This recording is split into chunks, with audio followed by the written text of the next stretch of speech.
Hola, muy buenas noches, compañeros y profesor. Mi nombre es Jennifer Paola Castañeda, estudiante activa de la ESA, estudiando Administración Pública, de la CETAL La Plata Huila. En el día de hoy vamos a dar a conocer unos puntos muy importantes sobre el tema que nos tocó exponer. En mi grupo está conformado por Jonathan Alexis Baicue Ramos, Jesús Antonio Elvira, Zuliet Perdomo, y quien les habla, Jennifer Paola Castañeda. A continuación vamos a dar a conocer nuestro tema.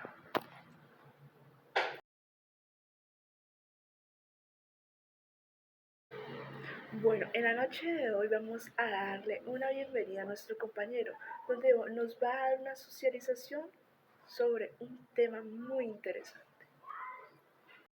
Hola Jennifer, ¿cómo estás? Un saludo también para todos y todas las que nos escuchan a esta hora en este primer podcast denominado Formación de los movimientos y partidos políticos en el siglo XIX en Colombia. Así que les voy a hacer un corto pero claro relato de los primeros 40 años del naciente Estado-Nación de Colombia, luego de ganar su independencia del Reino de España, que gobernaba los territorios de América conquistados 300 años antes. Así que entre los años 1810 y 1815 ocurre la independencia de la Gran Colombia del dominio español, pero aquí inmediatamente ocurre este gran evento, empieza un conflicto nuevo y es entre dos sectores de pensamiento político quienes querían establecer un nuevo sistema de gobierno para nuestro nuevo país. Por un lado estaban los centralistas liderados por Antonio Nariño y por el otro los federalistas apoyados por Camilo Torres. Los centralistas por su parte argumentaban la importancia de un Estado soberano con poder ejecutivo fuerte para evitar las rivalidades entre regiones, impedir que las provincias fueran demasiado autónomas y evitar que en un futuro cercano los nuevos estados federales quisieran separarse de la nación recientemente creada. Por su parte, el proyecto federalista, que era liderado por Camilo Torres, rechazaba las aspiraciones de la Junta de Santa Fe por convertirse en depositaria del poder arrebatado a los españoles. Este argumentaba que la extensión del territorio neogranadino y sus diferencias regionales dificultaban el gobierno si este se ejercía desde un núcleo centralizado y fuerte. Además, ya había un marcado sentido nacional en cada uno de los virreinatos y para él era muy difícil ver cómo se gobernaría en un solo país tan vasto territorio. Además, el federalismo respondía a las aspiraciones políticas de los caudillos locales que se consolidaron justo después de la independencia. Querían más autonomía política y económica. Ya en 1821 se expide la Constitución de Cúcuta, considerada como una constitución democrática. Esto sucedió en tiempos en los que Simón Bolívar, para continuar con su campaña libertadora en los países del sur, dejó la presidencia en manos de su vicepresidente Francisco de Paula Santander, quien creó un frente civilista, organizando un gobierno más liberal y alejado de la política colonial que venía gobernando el país durante los últimos 300 años. Al otro lado de la moneda se encontraban los bolivarianos, que principalmente estaban conformados por militares de alto rango venezolanos que habían combatido en las guerras de independencia y que querían ejercer el poder implementando un sistema político centralista con la visión de Simón Bolívar, la cual era hacer de los 5 pueblos que él libertó una confederación de naciones en América, pero conservando el mismo sistema político colonial y las mismas instituciones que venían administrando los virreinatos desde la conquista. En el año de 1824, con la batalla de Ayacucho, se da la última estocada al Reino de España, declarándose totalmente independiente toda América Latina del dominio peninsular. Luego en 1825 se crea la República de Bolivia y al siguiente año se expide la Constitución boliviana. Esta constitución Simón Bolívar quiere implementarla en todos los países que libertó, lo que hoy en día se conoce como Bolivia, Perú, Ecuador, Colombia y Venezuela, y hacer una confederación de las Américas. Pero aquí es donde empieza un fuerte choque contra los santanderistas, los civilistas, que empujaban por un Estado federal independiente con políticas nuevas basadas en las leyes democráticas de la naciente nación federal. Por otro lado, Francisco de Paula Santander consideraba que esta naciente confederación de naciones era imposible por 3 razones. Primero, las diferencias nacionales que ya estaban marcadas para la época, las distancias geográficas que imposibilitaban la integración regional y por último consideraba que la Constitución de Bolivia era monárquica, ya que le daba unos poderes muy especiales al presidente, que era de carácter vitalicio y además le concedía el derecho de él mismo elegir a su sucesor. En 1827 se instala el Congreso de la República en la ciudad de Tunja para sesionar sobre la reforma a la Constitución de 1821. Aquí no logran llegar a un acuerdo entre santanderistas y bolivaristas. Esto termina en una discusión acalorada, en ataques casi personales entre los dos bandos, por lo que se convoca a la Convención de Ocaña al siguiente año, 1828, en el mes de abril. Aquí se reúnen y finalmente, después de una discusión larga, acalorada, tampoco se llega a ningún acuerdo y esto hace que el país se polarice aún más. Debido a esto y por petición del gobernador de Cundinamarca, Simón Bolívar asume una dictadura, buscando arreglar y darle un rumbo urgente al nuevo Estado.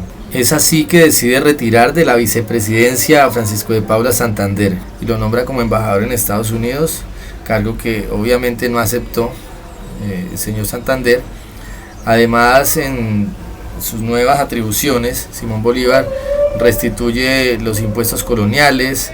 También puso restricciones a la educación, prohibiendo los textos de Jeremy Bentham, un jurista, filósofo y economista inglés de marcada ideología liberal. Curiosamente, Simón Bolívar toma una determinación de disolver todas las sectas masónicas en el país, habiendo hecho parte en el pasado de estas sectas masónicas.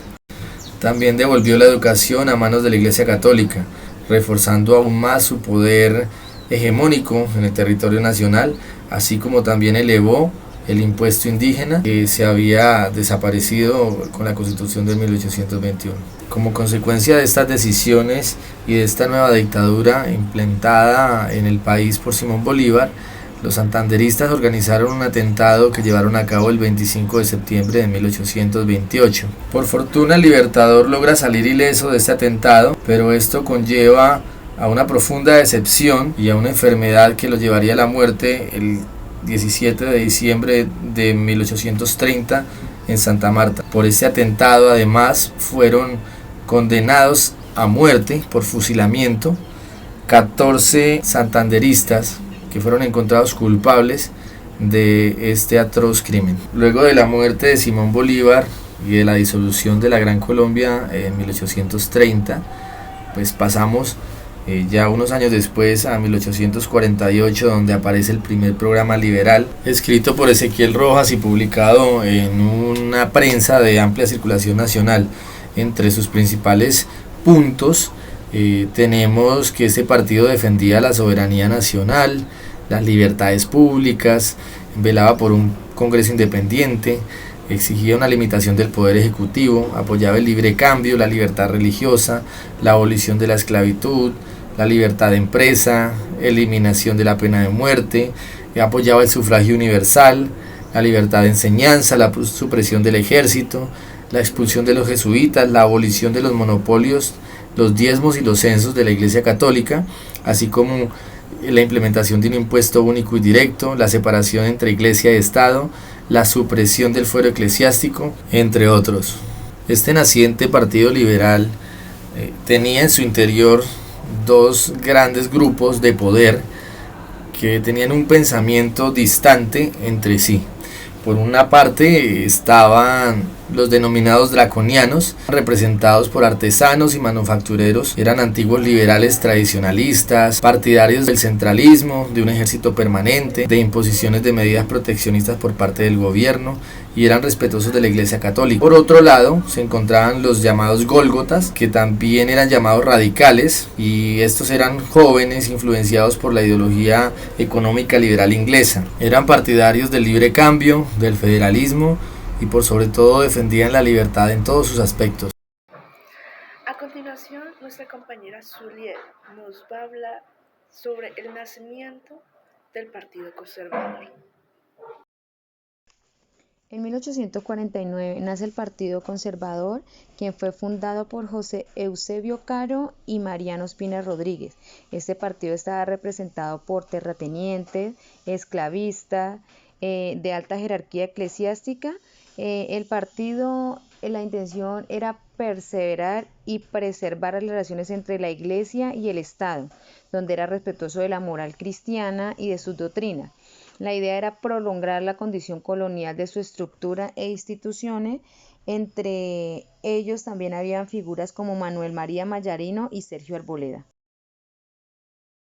En 1853, José María Obando fue elegido presidente de la República gracias al apoyo de todos los grupos y las sociedades democráticas. Pero la mayoría parlamentaria obtenida por los gólgotas en las elecciones le ocasionó muchas dificultades a Obando, ya que ellos manejaban el Congreso y las principales ciudades. Bueno, en este punto vamos a ver un pequeño video de Julio del Mal como José María. Señores congresistas, hace un momento les hablaba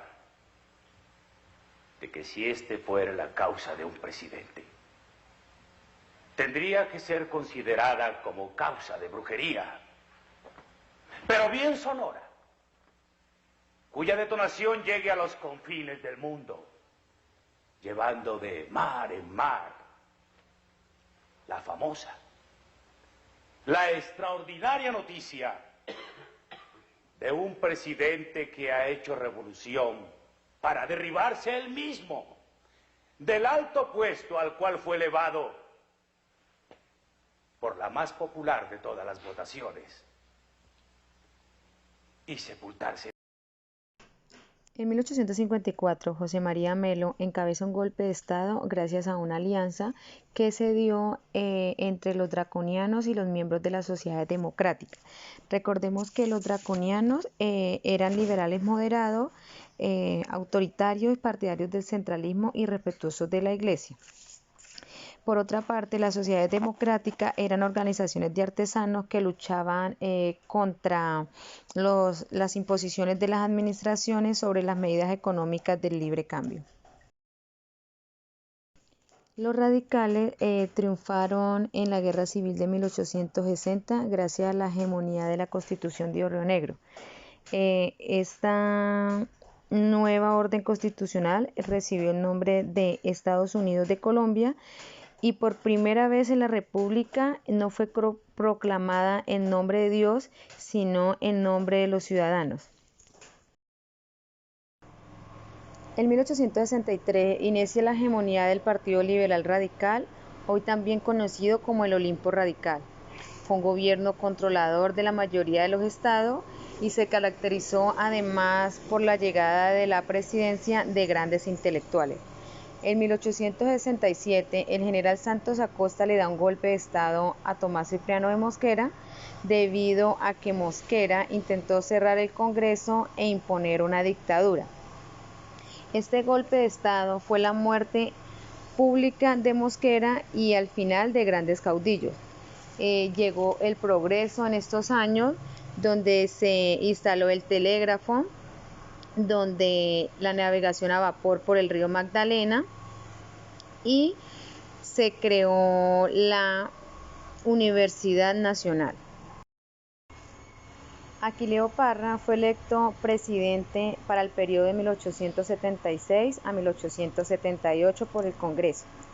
Parra tuvo que enfrentar un levantamiento contra su gobierno en los estados conservadores de Antioquia y el Tolima.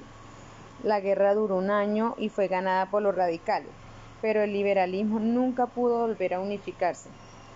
Luego de Aquileo Parra asumieron la presidencia Julián Trujillo, 1878-1880, Rafael Núñez, 1880-1882, Francisco Javier Saidúa, quien murió en ejercicio del cargo y fue reemplazado por José Eusebio Otálora, y Rafael Núñez, quien vuelve al poder en 1884 a 1886.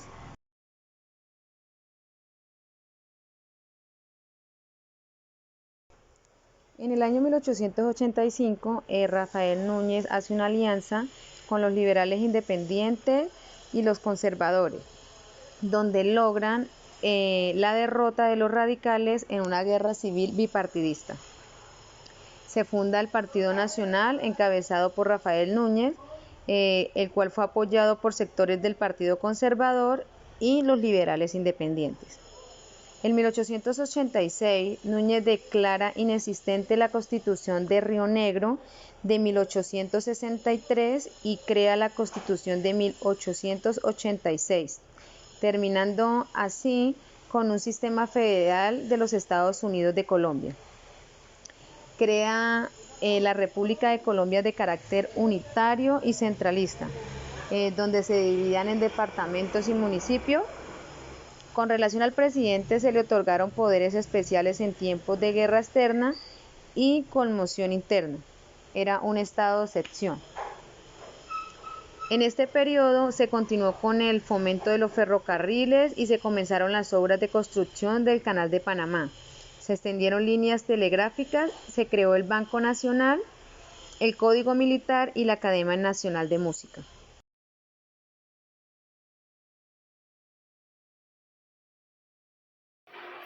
Bueno, en este punto le damos la palabra a la señorita Jennifer Paola Castañeda.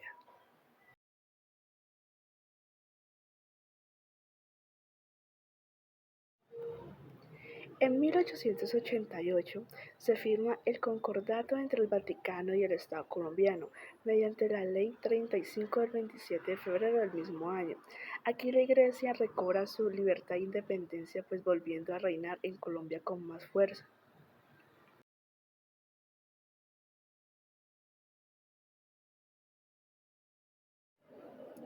En 1892 se realiza una convención del Partido Liberal, donde se organiza políticamente y se preparan para un enfrentamiento armado.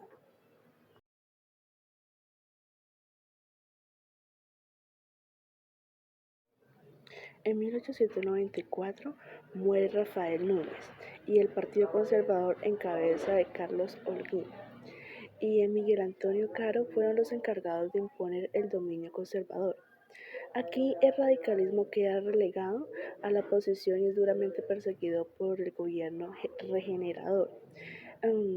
También en este caso, el gobierno conservador censura de la libertad de prensa y destierra a dirigentes liberales de la oposición.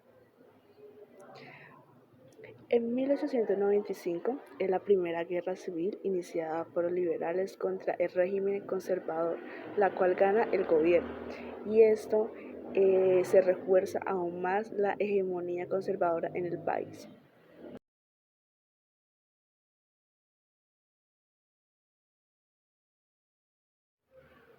En 1898, José Manuel Marroquín asume el poder e instaura una reforma constitucional ante el Congreso exigiendo, pues, obviamente, transparencia en el sistema electoral, también la prohibición de trasladar a los magistrados y, obviamente, hacer una reforma de la ley de libertad de prensa. Ante esto, Miguel Antonio Caro y los nacionalistas obviamente impiden que se avale esta propuesta y como único método se van a la guerra. En 1899 estalla la Guerra de los Mil Días. Esto se dio como consecuencia de los profundos cambios ocurridos a nivel nacional a partir de 1886, donde se cambió totalmente el sistema político colombiano. Incluso esto propició la separación de Panamá. En 1910 resurgieron movimientos políticos de artesanos, donde se lleva a cabo las primeras asambleas locales y regionales de trabajadores exigiendo reclamos colectivos. Esto dio lugar a la primera huelga protagonizada por braceros, también por transportadores ferroviarios y obreros de la misma construcción, por ofender a los salarios frente al aumento del costo de vida. También en 1911 se propone la creación de un partido político obrero. En 1913 es donde surge en Bogotá la Unión Obrera de Colombia con alguna influencia. En 1910 resurgieron movimientos políticos de artesanos, donde se lleva a cabo las primeras asambleas locales y regionales de trabajadores exigiendo reclamos colectivos. Esto dio lugar a la primera huelga protagonizada por braceros, también por transportadores ferroviarios y obreros de la misma construcción, por ofender a los salarios frente al aumento del costo de vida. También en 1911 se propone la creación de un partido político obrero. En 1913 es donde surge en Bogotá la Unión Obrera de Colombia con alguna influencia. Entre 1914 a 1918 se expande el movimiento campesino en el sur del país, liderado por el indígena Manuel Quintín Lamey, quienes luchan por defender la expansión ganadera de los latifundistas que obviamente invaden los territorios indígenas en esa época que era en el Valle y en el Cauca. Bueno, y por último continuamos con nuestro compañero Jonathan Alexis. Al iniciarse la segunda década del siglo XX, en nuestro contexto histórico, nos centramos en el año 1916, donde se da inicio a la creación de un partido obrero con una influencia limitada a la capital del país, los cuales, como miembros o pilares, tiene a los obreros e intelectuales radicales. Para el año 1919, por medio de una asamblea reunida en Bogotá, se crea el Partido Socialista Independiente, con el fin de canalizar las reivindicaciones de la naciente clase proletaria, muy cercano en pensamiento liberal reformista, el cual se fundamenta en la libertad, la igualdad y la fraternidad, considerándose a ella misma como una entidad gremial de tipo reivindicativo, ya que pretendía fomentar la instrucción y la capacidad de ahorro de la clase obrera. En el año 1922 desaparece el Partido Socialista Independiente y surge un nuevo apoyo para la candidatura liberal de Benjamín Herrera. En 1923 se organizan por primera vez los trabajadores petroleros de la Tropical Oil Company y los de la zona bananera del Magdalena, los cuales forman asociaciones gremiales de transportadores, fluviales, portuarios y de ferrocarriles. Asimismo, en las principales ciudades del país, las organizaciones sindicales se organizan en federaciones regionales. Ya para el periodo de 1924 a 1926 se llevan a cabo varias conferencias de trabajadores y congresos obreros, los cuales se organizan para crear el Partido Socialista Revolucionario, encabezado por María Cano e Ignacio Torres Giraldo, como partido de izquierda y netamente obrero. De esta manera, la segunda década del siglo XX es el momento de la toma de conciencia, ya que la necesidad de unir esfuerzos es lo que da origen a la importancia de la huelga, ya que es el único medio por el cual se logran las reivindicaciones sociales. Y para el año 1928, la Unión Sindical Obrera del Magdalena organiza un pliego de peticiones para mejorar las condiciones laborales de los obreros de las bananeras. La compañía bananera se niega a cumplir las peticiones y pide ayuda al gobierno para reprimir la huelga. Para el 6 de diciembre del mismo año, el gobernador militar de Magdalena, coronel Carlos Cortes Vargas, ordena disparar contra la multitud reunida en la estación del ferrocarril, lo que se conoce como hoy en día el desastroso masacre de las bananeras. Este hecho es investigado y por consiguiente los dirigentes liberales o el dirigente liberal que encabezó este hecho es Jorge Eliezer Bueno, Gaitán. finalmente finalizamos con nuestra exposición. Espero les haya gustado.